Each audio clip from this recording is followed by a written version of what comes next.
Hello, my friends. Hello, my friends. We are looking at Barbie DreamTopia, ages 3 up.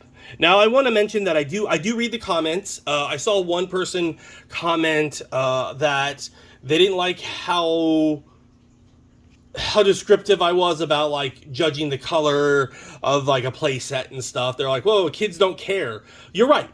Kids would not care, and my channel is not meant for kids. My channel is meant for adults purchasing items for either a collector for themselves, or if they care about the item that they want to give to someone else or a child, or they're just curious about what it looks like.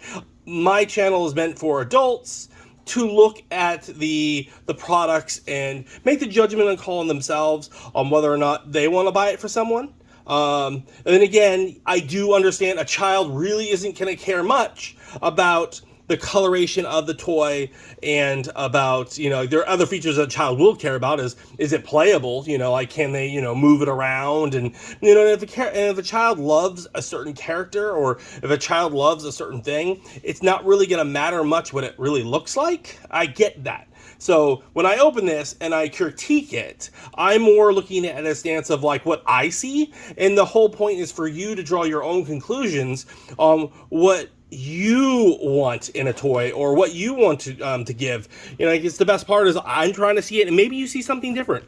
But again, my channel, like when I talk about color and I talk about contrast, or they messed up the paint job a little bit, or this looks weird to me, it's all from an adult standpoint, not from a child. I have to emphasize that enough. I understand where the person was coming from, where they're just like, they're kind of, like, it felt kind of rude, like how they were saying it, but I guess they didn't quite understand that I totally understand their side of like a child wouldn't care, but I'm not making my videos for children.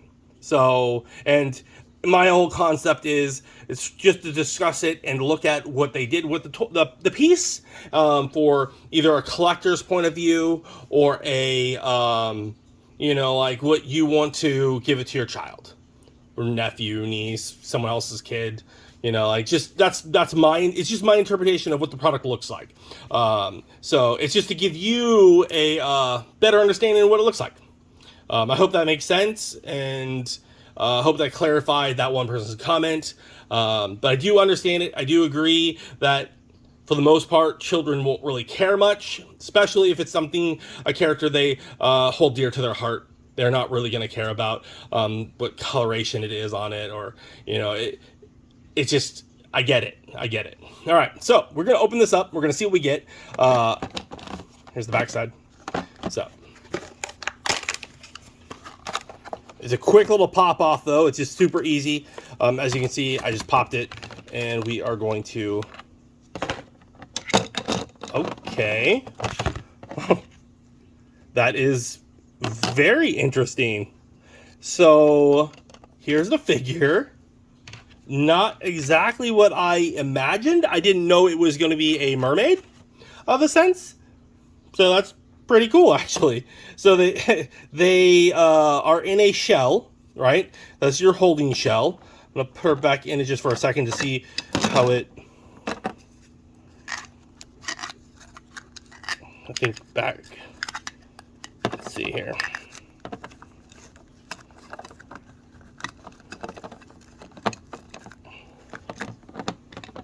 That's actually pretty cool. So you can keep her in the shell if you wanted to. It's a pink shell. It's definitely like a clamshell. That's pretty cool. It's all pink, all solid one color. Her hands are movable in 360 degrees. Her head, 360 degrees. And the little fin is a fabric. And now we're just going to look at the piece here. She has, contrast-wise, is really nice. You have the teal and you have the pink and then the purple, so it does break it up. And the skin tone against the pink is a really nice match. And she has pink hair, which is nice. The texture on it feels like a Barbie. So if you ever felt Barbie, the arms feel kind of like a Barbie, but it's more of that harder Barbie, not the flexible, posable Barbie. So backside, they put the label right here. So, and they have a labeler, a little number sequence on her back of her neck. You can kind of see that a little bit. Paint job is done pretty well, especially on the top there. For her hairpiece is done well. It curves out a little bit, so it does give it dimension.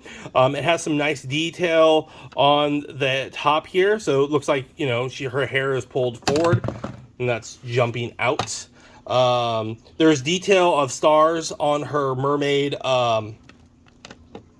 scales, what do you call them? So it's very interesting piece. It's definitely playable. It's definitely going to be a different dimension for your child. Like, this one's going to be underwater themed. So I don't dislike it. Is it displayable? It's going to be kind of hard to display unless you keep her in your little packet, your little clam here. But I think a child would like it. It's bigger than I thought it was going to be, mainly because it was stuffed inside the clamshell, so that's pretty cool. She is about 4 inches here, and then this gives her another 2 inches for her fin. So she's a pretty big figure for what you got for the package. Like, I really wasn't expecting such a big piece. They don't have names on here, so I don't know what character this would be. In case she went with a show, I'm unaware of that, but overall, I give it a, you know, it's definitely a thumbs up. Doesn't look bad at all. Detail on it, the paint job is all nice. Has even stars right here. I wish the stars maybe been teal too. That would have been really cool if the belt there and that matched right there. That would have been cool. But overall, thumbs up. I really like this piece. What is everyone else's thoughts? Does anyone else have this collection? Let me know. Let me know in the comments below. Thanks for watching, and stay collecting. Hi, thanks for watching that last video. If you liked it, why don't you hit the like button? If you don't want to miss out on further content, please subscribe, or maybe check out the video over here.